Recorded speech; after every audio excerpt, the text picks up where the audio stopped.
Hey Hans, it's the Grapevine. How are you? I hope you're having a good week. If you're new to my channel, I react to Degrassi episodes. And today, since we're done with season 2, I'm going to be ranking the episodes. But before that, I was on a podcast called Crushgasm. I talked about 3 of my big Degrassi crushes on there, so I think y'all should check it out. I will put a link in the description. So go check that out. And thank you again, Crushgasm, for having me. I also asked y'all to rank the episodes as well, and I will be putting the results throughout the video. Okay, this is going to be a long video, so let's just get into the ranking. Is it so wrong that I finally found someone I care about? Yes. Why? Because you've got me. In the main plot, Emma finds out that her mom is dating her teacher, Mr. Simpson, and in the subplot, Jimmy and Spinner sabotage each other in order to win a dance contest. Overall, Emma was annoying in this episode, but I could somewhat sympathize with her. The guy who she thought liked her actually likes her best friend, and she feels like her mom is replacing her with Mr. Simpson, but she was still doing too much. The subplot is useless, but Jimmy's Party City wig was funny. There's also an unintentional funny moment towards the end of the episode when Marco, someone who's extremely gay, wins the dance competition and walks away surrounded by girls and holding tickets to a sport he's not interested in. Well, it's true. When guys like you date single moms, they always try to bribe the kids. Guys like me. In the main plot, Emma starts to worry when her science experiment to see if eating healthy food improves your academic performance doesn't go to plan. And then the subplot, Spinner, who's helping Emma, starts to have an embarrassing side effect by eating too much healthy food. This is another Emma-centered episode, which is a choice. The writers were obviously focusing on making Emma the main character of the show, but when she has little to no likable characteristics, a storyline that revolves around her is unbearable. It's also annoying that Emma wins the science fair when she didn't even finish her project until mere seconds before the judging, but I digress. The subplot was pretty funny with Spinner's boner, and Spinner honestly saved this episode from being in last place. Page 16, did you read it? Maybe you don't know how to read. Why are you picking on me? Because you're the weakest link. In the main plot, Liberty is disappointed when she doesn't make the 4 hockey team. However, she's asked to be the team manager. In the subplot, when Terry reads Paige's palm, she thinks Paige is going to die when she doesn't see a lifeline and starts doing everything for her. Liberty was doing a lot during this episode, but it was hilarious. But Liberty didn't really learn anything by the end, though, because as we will see in future seasons, she's still a control freak and super demanding, so I didn't see the point of this episode. And the subplot with Terry and Paige was But you're also very intelligent, and you're just wasting it by always being the class clown. In the main plot, JT has to take care of Miss Hatsulako's pet guinea pigs, which leads to a crush from JT. And in the subplot, Jimmy and Spinner agree to a truth pact, but it turns out to be harder than expected. JT made this mid-main plot a lot better than it actually was. This episode gave JT the opportunity to have character development. After this episode, he's no longer looked at as just a class clown. The premise of the subplot wasn't really that interesting, but it was funny seeing Jimmy and Spinner read each other to filth. Overall, this episode was a low point for the season. You like girls at all? In the main plot, Marco finally asks Ellie out when rumors that he's gay begin to go around. And in the subplot, Kendra begins to get annoyed when Tubby becomes a bit clingy and won't leave her alone. This was the first Marco-centered episode, and I liked how it showed a realistic view on struggling to come to terms with your sexuality as a teenager. It was cool that they included a storyline of Toby and Kendra's relationship progressing and how Toby handles having his first girlfriend. If you had an abortion the first time, I wouldn't be here. Well, if you're in my shoes and made this mistake a second time... In the main plot, Spike and Snake's wedding is quickly approaching when Spike finds out that she's pregnant. In the subplot, Joey plans Snake's bachelor party, while Craig, JP, and Tony plan to get a stripper. This episode has one of my favorite couples getting married. There isn't that many storylines with the adults, so it's a nice change of pace. It brings a sense of closure to Spike and Snake's romance, if you're a fan of the original series and know their background. But the marriage did seem rushed because their relationship wasn't explored that much throughout the season. Emma, of course, was annoying by making everything about her. Anyone notice a theme here? But there was a really cute and cheesy ending with Sean and Emma, and my little 10-year-old heart was living. Ash, you're my friend. You don't need a piercing to impress me. In the main plot, Craig invites Spinner, Marco, and Sean over to his house and takes one of Joey's cars from his dealership when he goes out of town for the weekend. In the subplot, Ashley tries to impress her edgy new friend Ellie by getting her belly button pierced.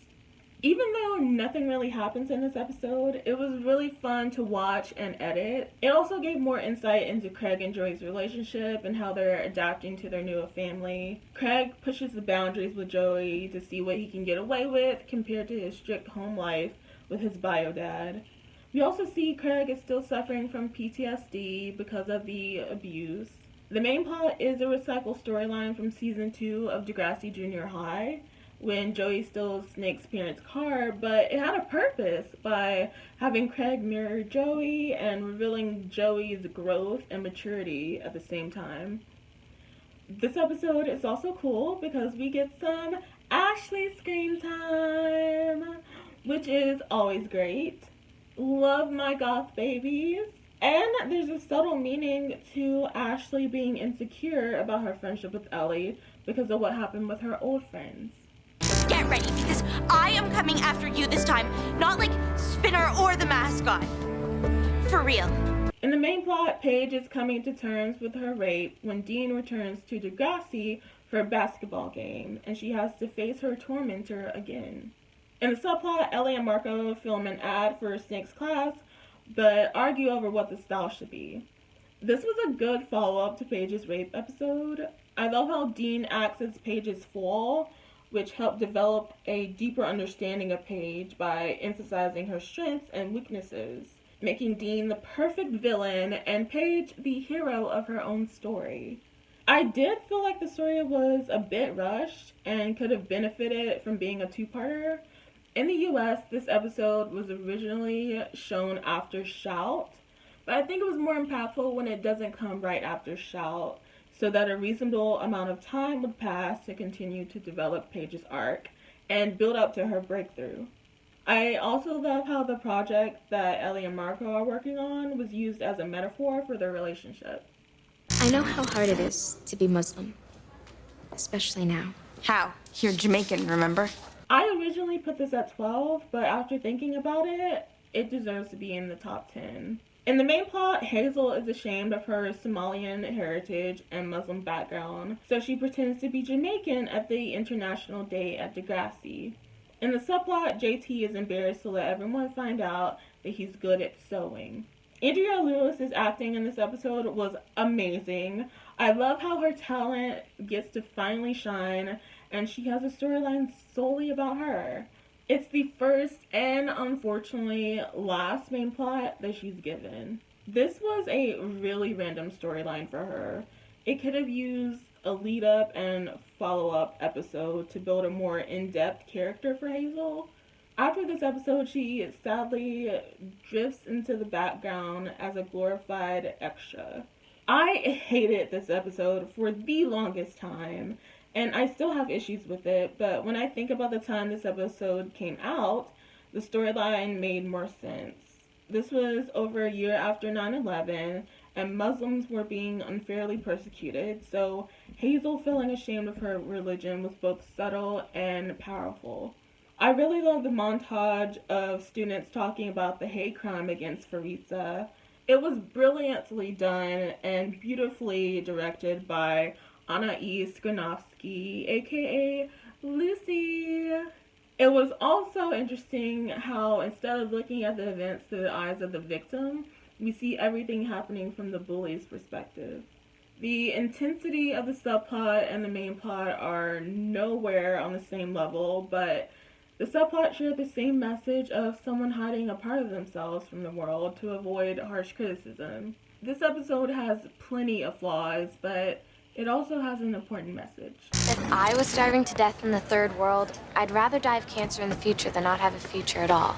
In the main plot, Emma protests against the school's use of genetically modified foods, and in the subplot, Spinner is frustrated that he doesn't have as much money as Jimmy. This is a rare episode where I like the subplot more than the main plot. I like the message of the main plot, but not from Emma's privileged perspective. Ellie puts her in her place once, but the storyline was obviously written in a way to make us root for Emma. It was cool that both plots had social commentary, with Emma's anti-GMO and freedom of speech stance, and the discussion of class with Spinner's story. The episode also marks the start of the downfall of Spinner and Jimmy's friendship. They're never really as close as they were after this episode. I didn't even want to do it, Hazel. I said no over and over. In the main plot, Paige meets Dean, and the two become instantly attracted to one another. But this leads to an unfortunate event. This episode marks the beginning of Paige's character arc. There was a sense of urgency with the pacing of this episode, with no build-up.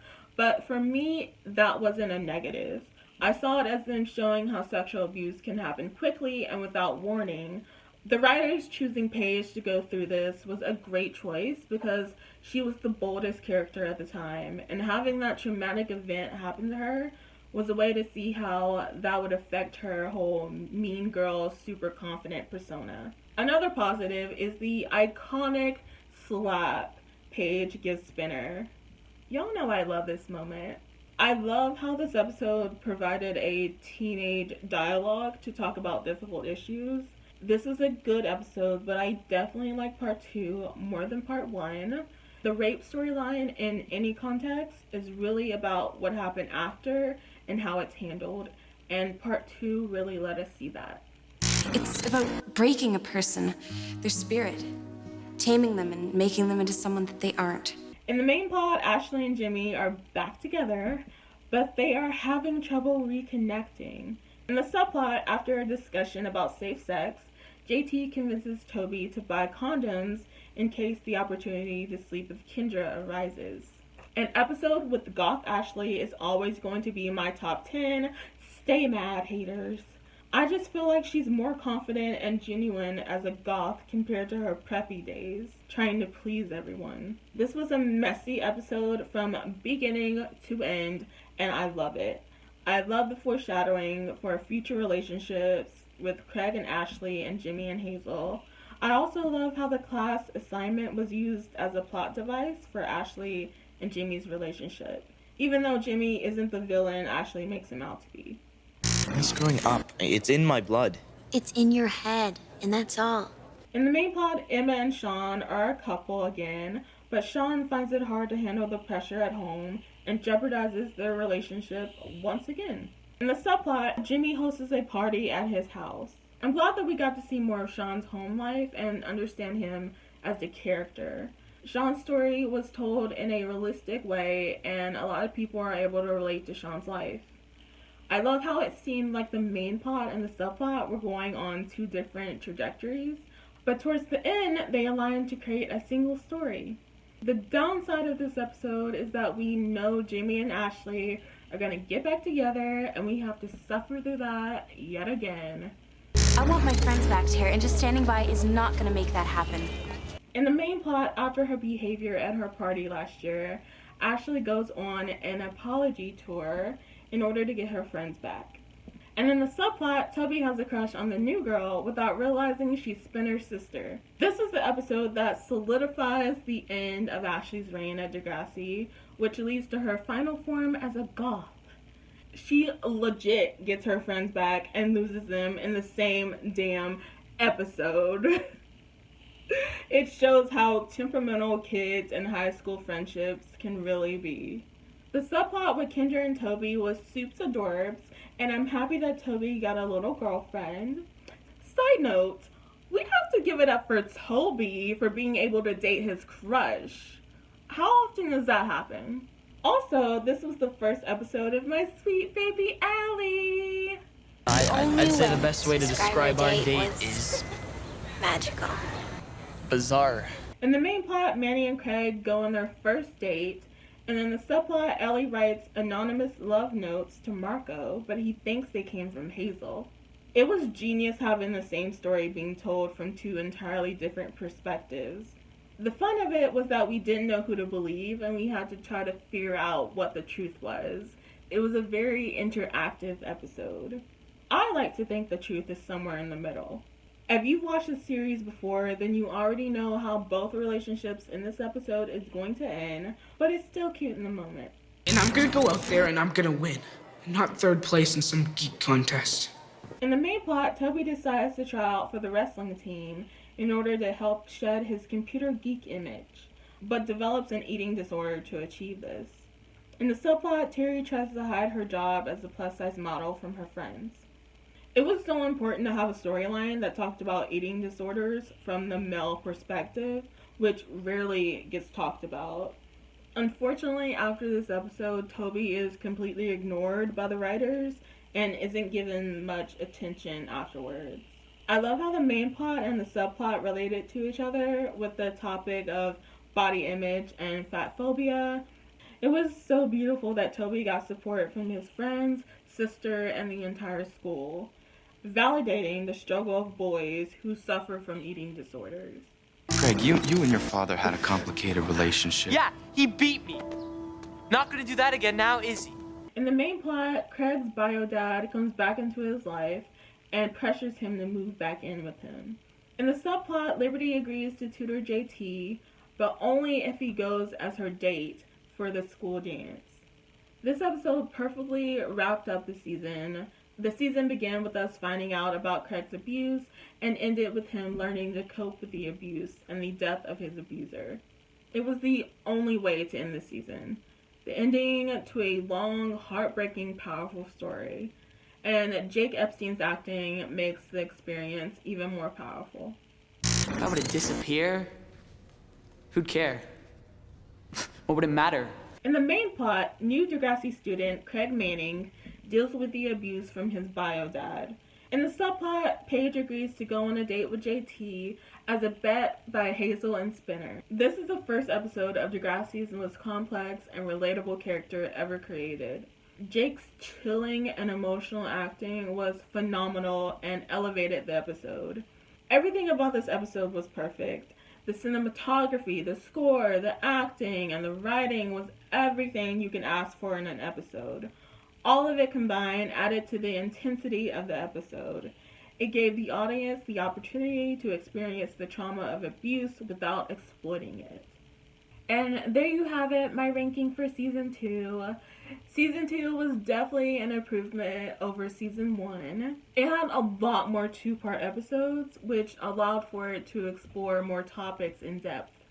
It dealt with more serious issues, and was just a teaser of what was to come for the future of Degrassi. This is when the characters start to lose their innocence. Them adding Jake Epstein to the cast was the season's and the series' biggest success. I personally believe that this season is criminally underrated. It's truly one of the best. Alright, if you like this video, make sure you like, comment, and subscribe, and make sure you put your ranking in the comments, and I will see you next week. Bye!